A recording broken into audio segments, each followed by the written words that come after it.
Hello guys, कैसे हैं आप लोग। आशा करता हूँ आप सभी अच्छे होंगे और अपने एग्जाम्स की बढ़िया तैयारी कर रहे होंगे। गाइस, आज से हम लोग अंतर्राष्ट्रीय संबंधों की शुरुआत करेंगे। तो GS2 IAS और PCS में जितना भी GS2 का सिलेबस है अंतर्राष्ट्रीय संबंधों का, उसे हम लोग यूट्यूब पे कंप्लीट करेंगे। और जिनका ऑप्शनल पॉलिटिकल साइंस एवं इंटरनेशनल रिलेशन है, तो उनका भी पूरा जितना भी अंतर्राष्ट्रीय संबंधों का सिलेबस होगा उसे भी हम लोग यूट्यूब पे कंप्लीट करेंगे। तो जो विद्यार्थी पहली बार इस चैनल पे जुड़े हैं तो उनको बताते हैं कि हम लोग GS2 का जितना भी IAS और PCS का सिलेबस होगा उसे यूट्यूब पे बिल्कुल कंप्लीट कराएंगे। और जितना भी पॉलिटिकल साइंस एवं इंटरनेशनल रिलेशन का सिलेबस होगा तो उसे भी हम लोग यूट्यूब पे कंप्लीट करेंगे। तो आज से हम लोग अंतर्राष्ट्रीय संबंधों की शुरुआत करने जा रहे हैं। और ये आज की जो क्लासेस होंगी और जितनी भी आने वाली क्लासेस होंगी ये पूरी हिंदी मीडियम के विद्यार्थियों के लिए। तो आज से हम लोग शुरुआत करते हैं अंतर्राष्ट्रीय संबंधों की। एक मिनट गाइस। तो अंतर्राष्ट्रीय संबंधों में आज हम लोग पढ़ेंगे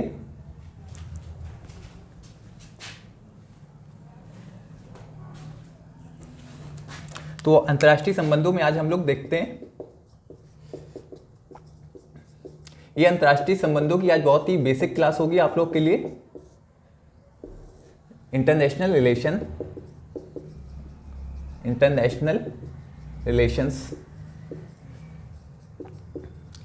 तो आज हम लोग देखेंगे कि अंतर्राष्ट्रीय संबंधों में सुपर पावर का क्या मतलब होता है और महाशक्ति का मतलब क्या होता है। तो आप लोगों ने नाम सुना होगा, अमेरिका सुपर पावर है, चाइना सुपर पावर बनने की ओर चल रहा है। तो सुपर पावर का मतलब समझेंगे और सुपर पावर के साथ साथ हम लोग देखेंगे कि भारत एक महाशक्ति है तो इसका मतलब क्या होता है। तो उसको समझने के लिए हम लोग एक डायग्राम से समझते हैं। ये हो गया हमारा एक पिरामिड डायग्राम हो गया। तो ये हो गई वैश्विक संरचना। तो विश्व में कैसी संरचना है, कौन सबसे ज़्यादा शक्तिशाली है, कौन कम शक्तिशाली है, तो उसे हम लोग एक बार डायग्राम से समझ लेते हैं तो हम लोग को समझने में कोई दिक्कत नहीं होगी। तो ये हो गया सुपर पावर। उसके नीचे हो गए महाशक्ति। और ये नीचे हो गया क्षेत्रीय शक्ति। तो सुपर पावर में कौन कौन से देश आते हैं। सुपर पावर में अमेरिका आता है और अब जो नई व्यवस्था वर्ल्ड ऑर्डर आ रहा है उसमें चाइना भी एक सुपर पावर बन गया है। अमेरिका हो गया एक, दूसरा कौन हो गया, चीन। तो चीन भी अब सुपर पावर की कैटेगरी में शामिल हो गया है। और महाशक्ति में कौन कौन से देश आते हैं। महाशक्ति में आता है भारत आता है, रूस आता है, जर्मनी आता है, जापान। ये सभी देश महाशक्ति की कैटेगरी में आते हैं। तो ये एक वैश्विक संरचना होगी जिसमें पता चलेगा कि कौन से देश सुपर पावर हैं और कौन से देश महाशक्ति हैं। तो भारत हो गया, रूस हो गया, जर्मनी हो गया, जापान हो गया, ये सभी महाशक्ति के अंतर्गत आते हैं। क्षेत्रीय शक्ति में कौन कौन से देश आते हैं। तो क्षेत्रीय शक्ति में पाकिस्तान आता है और दक्षिण कोरिया और इधर सिंगापुर हो गए। ये सभी जो एक क्षेत्र में शक्ति हैं उन्हें क्या कहते हैं, क्षेत्रीय शक्ति। तो अमेरिका और चाइना किस कैटेगरी में आते हैं, सुपर पावर की कैटेगरी में आते हैं। और जो भारत हो गया, रशिया हो गया, जर्मनी हो गया, जापान हो गया, ये सब कौन सी कैटेगरी में आते हैं, ये महाशक्ति की कैटेगरी में आते हैं। तो ये एक वैश्विक संरचना होगी जहाँ पे हम लोगों ने देखा कि कौन कौन से देश सुपर पावर की कैटेगरी में आते हैं, कौन महाशक्ति की कैटेगरी में आते हैं। तो जो वैश्विक संरचना है वो उसमें सोपानिकता है, सोपानिकता या अधिकमता। ये सोपानिकता या अधिकमता। तो जो वैश्विक संरचना है उसमें क्या है, सोपानिकता है। सोपानिकता का क्या मतलब होता है कि जैसे आपने देखा होगा एसपी होता है, डीएसपी होता है, एसपी होता है, फिर एसएसपी होता है। उसी प्रकार से हमारे जो वैश्विक संरचना है उसमें भी कोई सुपर पावर है, कोई उससे कम शक्तिशाली है, कोई उससे कम शक्तिशाली है। तो सोपानिकता का मतलब क्या होगा, एक हायरार्की होती है हमारे जो वैश्विक संरचना में। एक कोई सुपर पावर, कोई जैसे कुछ देश सुपर पावर हो गए वो ज़्यादा शक्तिशाली हैं, जो महाशक्ति हैं वो थोड़े कम शक्तिशाली हैं, और जो क्षेत्रीय शक्ति हैं वो थोड़े कम शक्तिशाली हैं। तो इस तरह से एक क्रम होता है, क्रम को फॉलो करते हैं। तो सोपानिकता का क्या मतलब हो गया, हायरार्की। अधिकमता और सोपानिकता होते हैं वो एक ही वर्ड है, बस उसमें वो एक पर्याय के रूप में हम लोग प्रयोग करेंगे। तो ये हो गया वैश्विक संरचना, जहाँ पे वैश्विक संरचना में भी सोपानिकता है। सोपानिकता का मतलब क्या होगा, कोई सुपर पावर है, कोई उसमें महाशक्ति है, कोई और क्षेत्रीय शक्ति है। जैसे आपने पुलिस विभाग में भी आप लोगों ने देखा होगा कि कोई एसपी है, कोई डीएसपी है, कोई एसपी है, कोई एसएसपी है। इसी प्रकार से हमारे जो वैश्विक जो दुनिया है उसमें भी एक सोपानिकता है, उसमें कोई सुपर पावर है, उसमें कोई महाशक्ति है, उसमें कोई क्षेत्रीय शक्ति है। तो ये हो गया हमारी वैश्विक संरचना। तो अब हम लोग देखते हैं कि अमेरिका और चीन सुपर पावर है, तो इसका मतलब क्या है। एक बार हम लोग सुपर पावर का मतलब समझ लेते हैं, तो फिर हम लोग को जो आगे आने वाले जो भी लेक्चर्स होंगे उनमें कोई भी दिक्कत नहीं होगी। अमेरिका और चाइना सुपर पावर हैं, जबकि जो भारत है, भारत हो गया, रशिया हो गया, जर्मनी हो गया, जापान हो गया, ये सब महाशक्ति की कैटेगरी में आते हैं। तो हम लोग देखते हैं कि अब सुपर पावर का मतलब क्या होता है।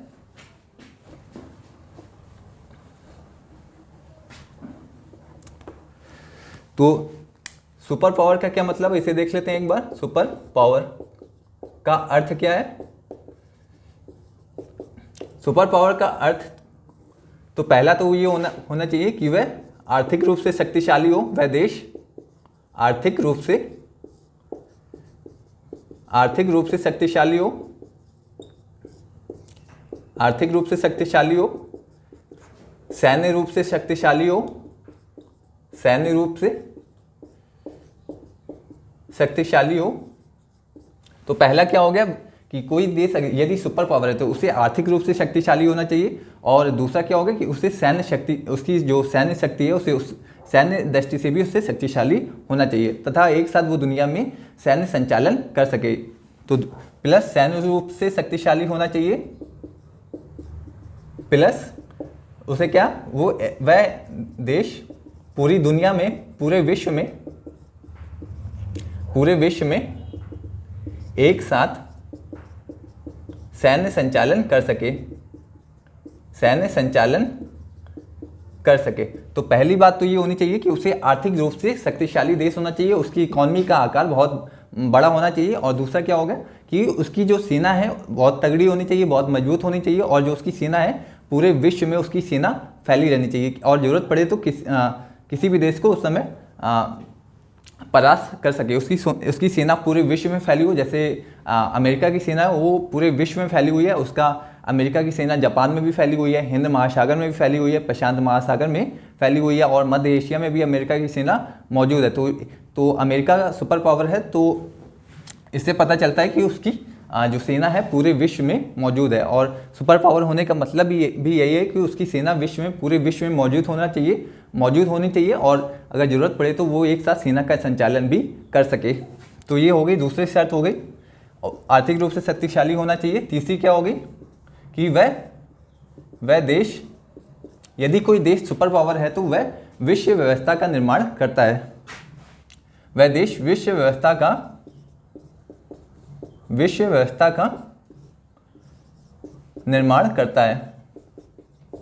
विश्व व्यवस्था का निर्माण करने का मतलब क्या हो गया कि वह वर्ल्ड बैंक की स्थापना करता है। यदि कोई देश सुपर पावर होगा तो वो क्या करेगा, नई संस्थाओं का निर्माण करेगा, वर्ल्ड बैंक की स्थापना करेगा। जैसे अमेरिका सुपर पावर है तो उसने क्या किया, उसने वर्ल्ड बैंक की स्थापना की। दूसरा क्या हो गया, उसने IMF की स्थापना की।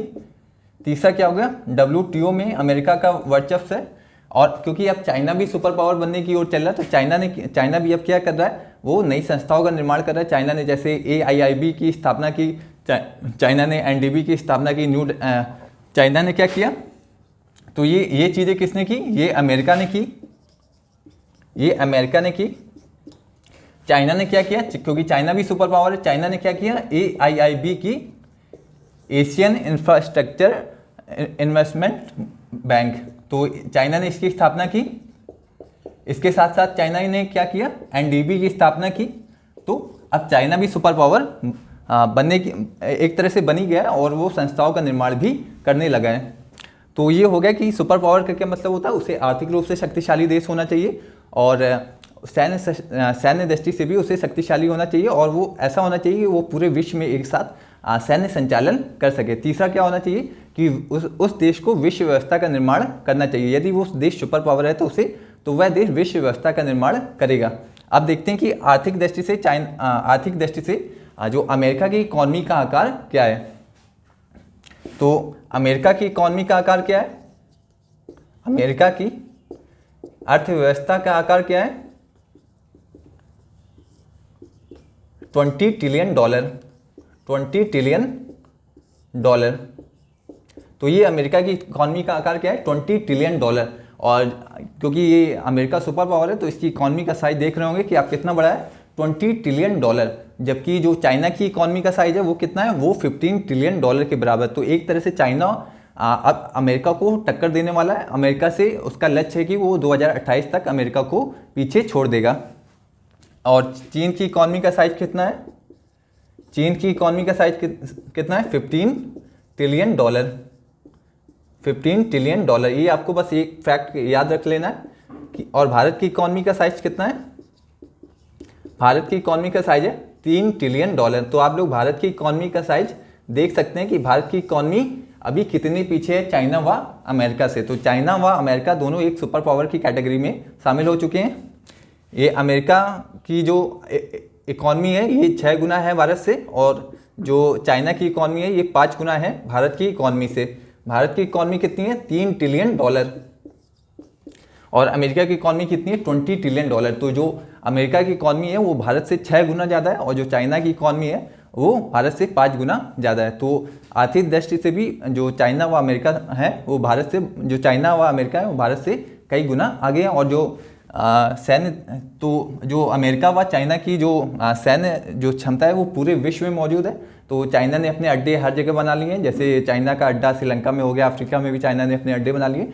उसी तरह से अमेरिका के भी जो सेना है वो पूरे विश्व में मौजूद है, चाहे वो हिंद महासागर की बात करिए, चाहे वो प्रशांत महासागर की बात करिए, चाहे वो जापान की बात करिए, चाहे वो मलेशिया की बात करिए। तो पूरे विश्व में जो पूरे विश्व में अमेरिका की सेना मौजूद है वो एक साथ अपना सैन्य संचालन कर सकता है। तो ये हो गई सुपर पावर का क्या मतलब होता है कि उसे आर्थिक दृष्टि से मजबूत होना चाहिए, उसे सैन्य दृष्टि से भी मजबूत होना चाहिए, तथा वह उसकी क्षमता ऐसी होनी चाहिए कि वो पूरे विश्व में एक साथ सेना का संचालन कर सके। तीसरा क्या होना चाहिए कि उसे उस देश को विश्व व्यवस्था का निर्माण करना चाहिए। यदि कोई देश सुपर पावर है तो उसे विश्व व्यवस्था का निर्माण करना चाहिए। तो ये एक सुपर पावर देश का, सुपर पावर का मतलब हो गया कि ये तीनों क्वालिटीज उस देश में होनी चाहिए।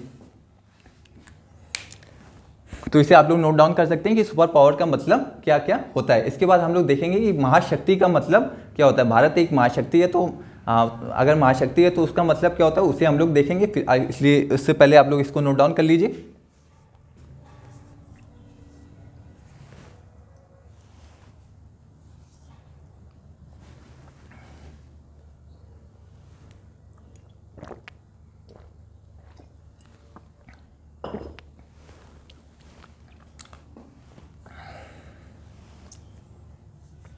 अब हम लोग देखेंगे कि महाशक्ति का मतलब क्या होता है, महाशक्ति में कौन कौन से देश आते हैं। जैसे महाशक्ति में हम लोग ने अभी थोड़ी देर पहले डिस्कस किया था कि महाशक्ति में आता है भारत आता है, रशिया आता है, जापान आता है। तो ये सभी देश महाशक्ति के अंतर्गत आते हैं। अब हम लोग समझते हैं कि यदि ये देश महाशक्ति हैं तो इनकी क्वालिटीज़ क्या क्या हैं। जैसे सुपर पावर की क्वालिटीज़ हैं कि ये आर्थिक रूप से बहुत ही शक्तिशाली होंगे, सैन्य रूप से इनकी सेना जो होगी पूरे विश्व में मौजूद होगी, और जो तीसरी जो खासियत है कि ये विश्व व्यवस्था का निर्माण करेंगे। इसी तरह से अगर कोई देश महाशक्ति है तो उनकी क्या क्या खासियत होगी तो उसे देखते हैं। और ये आज की जो क्लास है पूरी बेसिक क्लास है। इसके बाद हम लोग पूरी जो भारत के संबंध हो गए अन्य देशों के साथ, दक्षिण एशिया के जितने भी देश हैं उनके साथ भारत के संबंधों को उसका अध्ययन करेंगे हम लोग अगले लेक्चर में, जिसे आप लोग नोट डाउन कर सकते हैं। तो सुपर पावर की परिभाषा किसने दी है, रिचर्ड फॉक्स ने सुपर पावर की डिफिनेशन को ये बताया कि कोई देश यदि सुपर पावर है तो उसे सैन्य दृष्टि से बहुत मजबूत होना चाहिए, सैन्य दृष्टि से, आर्थिक दृष्टि से मजबूत होना चाहिए, और जो वो देश ऐसा होना चाहिए जो पूरे विश्व में एक साथ सेना का संचालन कर सके। अब हम लोग आते हैं महाशक्ति का मतलब क्या है।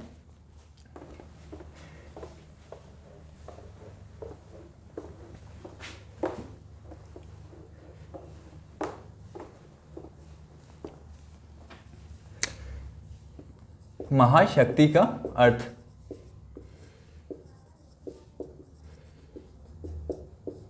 तो महाशक्ति का मतलब क्या, पहले तो देख लेते हैं महाशक्ति में कौन कौन से देश आते हैं। भारत आता है, अभी हम लोग ने ऊपर डिस्कस भी किया था, भारत, रूस, जर्मनी, जापान, ब्रिटेन, ये सभी देश महाशक्ति के अंतर्गत आते हैं। तो महाशक्ति में क्या होना चाहिए, उसे आर्थिक रूप से शक्तिशाली होना चाहिए, आर्थिक रूप से शक्तिशाली होना चाहिए,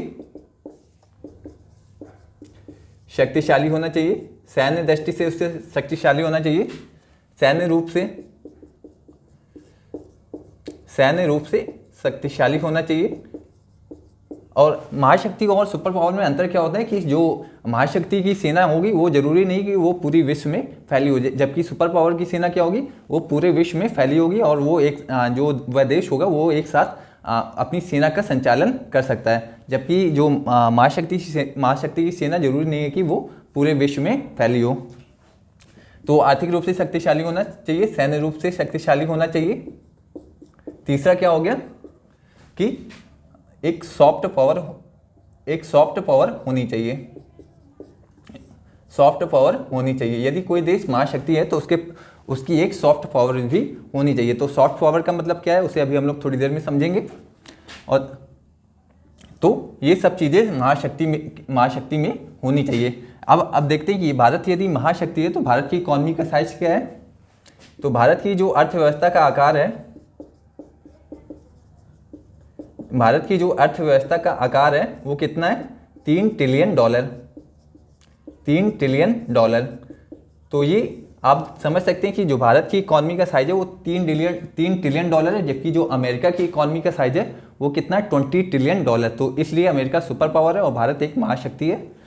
तो और सैन्य रूप से भारत शक्तिशाली है, ये तो स्पष्ट है कि भारत सैन्य रूप से शक्तिशाली है, सैन्य रूप से शक्तिशाली है। तो भारत की आर्थिक स्थिति भी अच्छी है और सैन्य रूप से शक्तिशाली है, लेकिन भारत के जो सेना है पूरे विश्व में मौजूद नहीं है, इसलिए भारत महाशक्ति के अंतर्गत आता है, भारत सुपर पावर के अंतर्गत नहीं आता है। और भारत की एक सॉफ्ट पावर है। सॉफ्ट पावर का मतलब क्या होता है कि किसी चीज़ के प्रति लोगों का आकर्षण हो। तो भारत की सॉफ्ट पावर क्या होगी, भारत की सॉफ्ट पावर है योगा। भारत की जो सॉफ्ट पावर होगी वो है योगा, भारत की संस्कृति, इनके प्रति लोगों का आकर्षण है। जो अन्य देशों के लोग होते हैं वो भारत में आते हैं, किस कारण आते हैं, क्योंकि योगा के प्रति लोगों का आकर्षण है। और भारतीय संस्कृति के प्रति, जो भारतीय संस्कृति होगी उसके प्रति भी लोगों का आकर्षण है। तो जिसके प्रति लोगों का आकर्षण होता है वो उस देश की सॉफ्ट पावर कहलाती है। तो भारत की सॉफ्ट पावर क्या हो गई, योगा हो गई। दूसरा क्या होगा, भारतीय संस्कृति। तो सॉफ्ट पावर का योगा हो गया, योग हो गया, और भारतीय संस्कृति, जिसके प्रति लोगों का आकर्षण होगा वो उस देश की सॉफ्ट पावर कहलाएगी। हार्ड पावर क्या हो गया, हार्ड पावर हो गया, गोला हो गया, तमंचा हो गया, बारूद होगी, ये उस देश की हार्ड पावर होती है। जबकि सॉफ्ट पावर का क्या मतलब है, वह पावर जिसके प्रति लोगों का आकर्षण हो। जैसे भारत की सॉफ्ट पावर क्या है, योग हो गया, भारतीय संस्कृति हो गई, जिसके प्रति लोगों का आकर्षण है। और जो अमेरिका की सॉफ्ट पावर क्या होगी, हॉलीवुड हो गई और जो वहाँ की यूनिवर्सिटीज हो गई। तो ये अमेरिका की सॉफ्ट पावर है जिसके प्रति लोगों का आकर्षण है। तो ये भारत की सॉफ्ट पावर हो गई। अमेरिका की सॉफ्ट पावर क्या है, अमेरिका की सॉफ्ट पावर है हॉलीवुड और वहाँ की जो यूनिवर्सिटीज़ हैं। क्योंकि आपने देखा होगा कि जितने भी अन्य देशों के लोग होते हैं जो अमेरिका में पढ़ने के लिए जाते हैं, क्योंकि वहाँ की यूनिवर्सिटी बहुत अच्छी है, इसलिए जो अन्य देशों के लोग होते हैं उनका उन यूनिवर्सिटी के प्रति आकर्षण होता है। और जो हॉलीवुड की पिक्चरें होती हैं वो पूरे विश्व में देखी जाती हैं। हॉलीवुड की जितनी भी पिक्चरें हो गई उनके प्रति लोगों का आकर्षण होता है, जिस कारण इसे क्या कहते हैं, हॉलीवुड को अमेरिका का सॉफ्ट पावर कहते हैं। हॉलीवुड हो गया और यूनिवर्सिटीज़ हो गई। और भारत की सॉफ्ट पावर क्या है, भारत की सॉफ्ट पावर है योगा हो गई, भारतीय संस्कृति हो गई, इसके प्रति अन्य देशों के लोगों का आकर्षण है कि वो भारत में आते हैं, योगा को सीखने आते हैं, भारतीय संस्कृति को जानने आते हैं। तो ये भारत की सॉफ्ट पावर हो गई। तो इसे भी आप लोग नोट कर सकते हैं। भारत यदि महाशक्ति है तो हमें उसके बारे में यदि कोई तर्क देने हो तो हम इन तर्कों को लिख सकते हैं कि भारत महाशक्ति क्यों, क्योंकि भारत आर्थिक दृष्टि से संपन्न है। भारत की इकॉनमी का साइज कितना है, 3 ट्रिलियन डॉलर। और जो रूस की इकॉनमी का साइज कितना है, रूस की अर्थव्यवस्था का साइज कितना है, 1.5 ट्रिलियन डॉलर। तो रूस की इकॉनमी 1.5 ट्रिलियन डॉलर है, जबकि जो भारत की इकॉनमी है वो कितनी है, 3 ट्रिलियन डॉलर। तो रूस की इकॉनमी की डबल हमारी अर्थव्यवस्था का आकार है। तो इसलिए भारत महाशक्ति है, क्योंकि भारत की आर्थिक स्थिति अच्छी है। भारत की सैन्य दृष्टि से भारत की सेना भी बहुत तगड़ी है। हम सैन्य दृष्टि से भी हम अच्छी स्थिति में हैं। और तीसरा क्या होगा, भारत की एक सॉफ्ट पावर है। भारत की सॉफ्ट पावर क्या है, कि भारत में योगा फेमस है, भारत में जो योगा होता है उसके प्रति लोगों का आकर्षण है, इसलिए भारत की जो भारत की सॉफ्ट पावर है वो योगा है। भारतीय संस्कृति भारत की सॉफ्ट पावर है जिसके प्रति लोगों का आकर्षण होता है। तो ये सब महाशक्ति का अर्थ हम लोग को समझ में आ गया होगा कि एक देश आर्थिक रूप से भी शक्तिशाली होना चाहिए, सैन्य रूप से भी शक्तिशाली होना चाहिए और उस देश की कुछ सॉफ्ट पावर भी होनी चाहिए। तो इसे आप लोग नोट कर सकते हैं।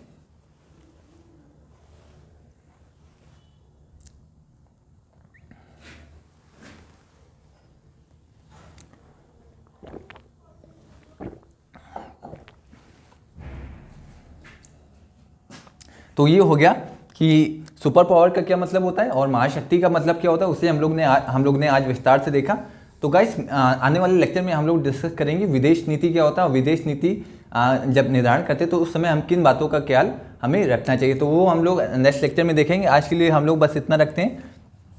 तो थोड़ा सा हम लोग विदेश नीति के बारे में भी डिस्कस कर लेते हैं, उसके बाद हम लोग थोड़ा सा और नेक्स्ट लेक्चर में डिस्कस कर लेंगे। एक बार हम लोग देख लेते हैं विदेश नीति क्या होती है।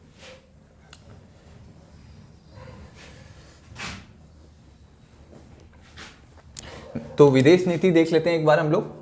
विदेश नीति, तो विदेश नीति का क्या मतलब होता है कि राष्ट्र की घरेलू आवश्यकताओं की पूर्ति के लिए अन्य राष्ट्रों के साथ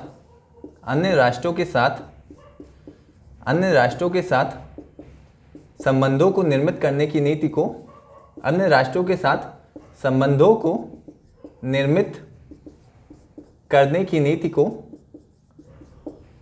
को क्या कहते हैं? विदेश नीति कहते हैं। कोई जैसे नीति को विदेश नीति कहते हैं। यदि किसी राष्ट्र की कोई घरेलू आवश्यकताएं हैं तो उन घरेलू आवश्यकताओं को पूर्ति करने के लिए हम अन्य राष्ट्रों के साथ जो संबंध बनाते हैं तो उस नीति को क्या कहते हैं? विदेश नीति। अब घरेलू आवश्यकताएं कौन कौन सी हो गई? जैसे वित्त आवश्यकता हो गई, हमें किसी अन्य देश से धन चाहिए तो ये हमारे देश की घरेलू आवश्यकताएं हो गई। हमें कोई तकनीक चाहिए तो ये हमारे देश की घरेलू आवश्यकताएं हैं। और इन घरेलू आवश्यकताओं को पूर्ति करने के लिए यदि हम किसी देश के साथ संबंध बनाते हैं तो उसे क्या कहते हैं? उसे विदेश नीति कहते हैं। तो घरेलू आवश्यकताओं में कौन कौन से आ गए? वित्त आ गया, तकनीक आ गई। इन आवश्यकताओं की पूर्ति के लिए यदि हम किसी देश के साथ संबंध बनाते हैं तो उस नीति को हम क्या कहते हैं? हमारे देश की विदेश नीति। इसे एक बार हम लोग डायग्राम से समझ लेते हैं कि विदेश नीति का एक्चुअल में मतलब क्या होता है। तो ये होगी कि हमारी जो डेफिनेशन हो गई, किसी राष्ट्र की घरेलू आवश्यकताओं की पूर्ति करने के लिए यदि हम कोई राष्ट्र किसी अन्य राष्ट्र के साथ संबंध बनाता है तो उस नीति को क्या कहते हैं? विदेश नीति। तो ये अब इसको हम लोग एक डायग्राम से समझ लेते हैं। तो ये हो गया कोई राष्ट्र हो गया, ये कोई अन्य राष्ट्र हो गया, तो किसी राष्ट्र की ये राष्ट्र हो गया। अब राष्ट्र की घरेलू आवश्यकताएं होंगी,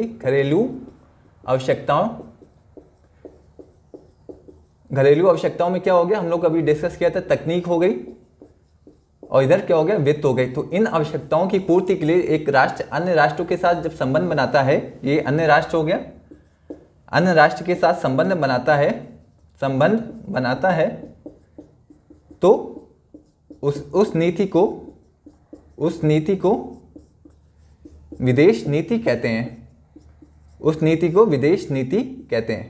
तो ये होगी हमारी विदेश नीति। जब कोई राष्ट्र अपनी घरेलू आवश्यकताओं की पूर्ति के लिए अन्य राष्ट्रों के साथ संबंध बनाता है तो उस नीति को क्या कहते हैं? विदेश नीति कहते हैं। और विदेश नीति जब भी बनाई जाए तो राष्ट्रीय हितों के आधार पे बनाई जाए। तो उसे हम लोग नेक्स्ट लेक्चर में समझेंगे कि राष्ट्रीय हित क्या होते हैं, तो उसे हम लोग आने वाले लेक्चर में समझ लेंगे। तो अभी आप लोग बस समझ लीजिए कि विदेश नीति क्या होती है।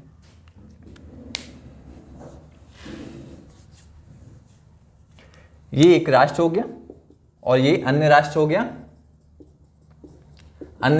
जब भी कोई एक राष्ट्र घरेलू आवश्यकताओं की पूर्ति के लिए, घरेलू आवश्यकताएं कौन सी हो गई? तकनीक हो गई, जैसे वित्त हो गई। इन आवश्यकताओं की पूर्ति के लिए अन्य राष्ट्र के साथ संबंध बनाता है तो इस नीति को क्या कहते हैं? विदेश नीति। तो गाइस ये आज का लेक्चर हो गया। हम लोगों ने जाना कि सुपर पावर क्या होती है, महाशक्ति क्या होती है। तो जो विद्यार्थी पहली बार इस लेक्चर को देख रहे हैं तो इस चैनल को सब्सक्राइब कर लीजिए। इस चैनल पर हम लोग GS2 का पूरा सिलेबस कंप्लीट करेंगे और जितना भी पॉलिटिकल साइंस का ऑप्शनल होगा तो उसका भी सिलेबस हम लोग कंप्लीट करेंगे। तो गाइस इस चैनल को सब्सक्राइब कर लीजिए। Thank you so much guys.